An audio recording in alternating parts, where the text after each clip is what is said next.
All right, today we're going to talk about Uthman ibn Affan, the third Caliph of Islam. And his story, it's really something special.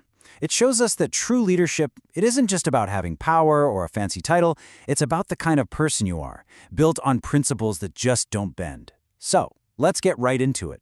But let's start with a big question, one for you and me. How do you actually measure power? I mean, is it about how much authority you have over others? Or is it about your character? Who you are when the doors are closed and nobody's looking? This question right here is exactly what Uthman's story helps us answer. You know, the foundation for his character comes straight from the Qur'an. This verse you see here, it's not just pretty words. Think of it more like a blueprint, a divine guide for how to act. It sets the standard of humility, of gentleness. That's what marks someone as truly faithful. And for Uthman, this was the code he lived his life by, period. And that leads us to the first thing we need to talk about, humility. And I'm not talking about the kind of humility you perform for an audience, but the kind that happens in those quiet, unseen hours of the night. So picture this. He's the leader of the entire Muslim world, right? And yet in the middle of the night, he gets up himself to get his own water for ablution for his prayers.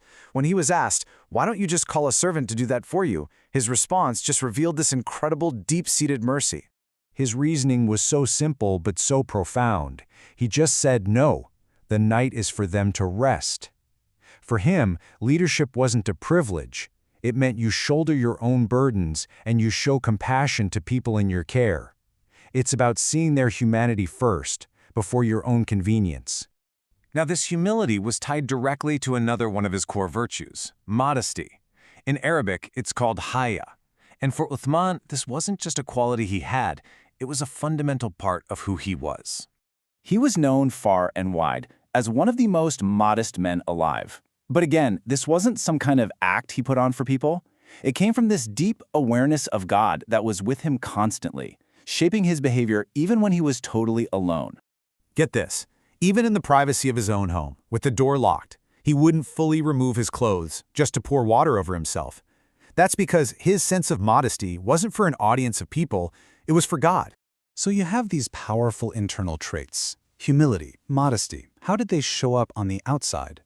Well, they manifested as this incredible, unbelievable generosity.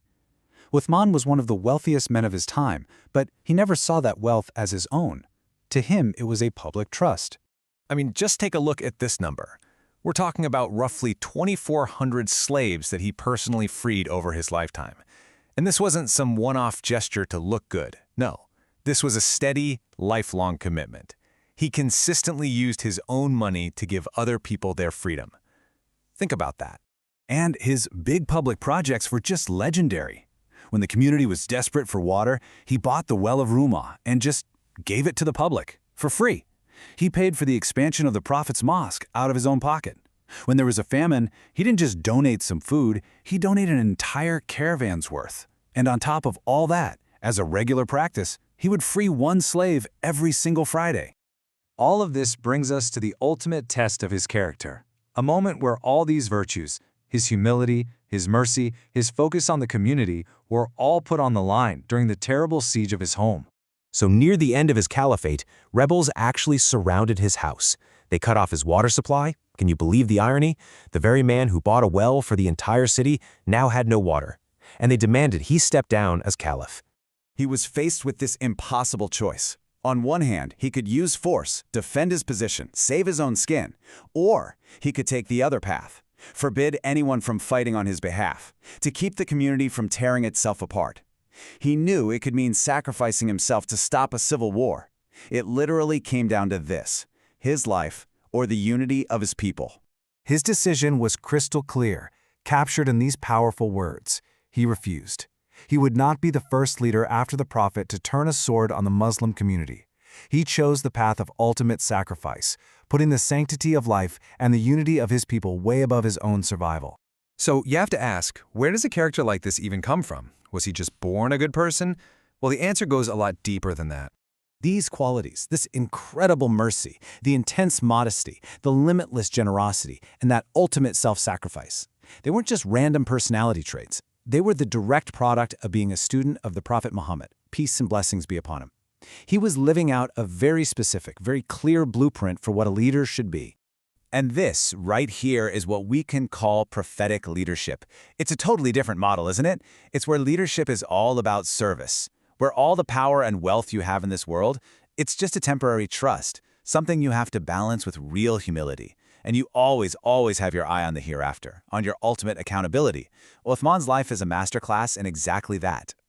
And that really leaves us with one final thought to chew on. In a world that's so often about chasing personal power, chasing wealth, how might these ideas, leadership as service, humility, self-sacrifice, how might they challenge the way we think about what it really means to lead today?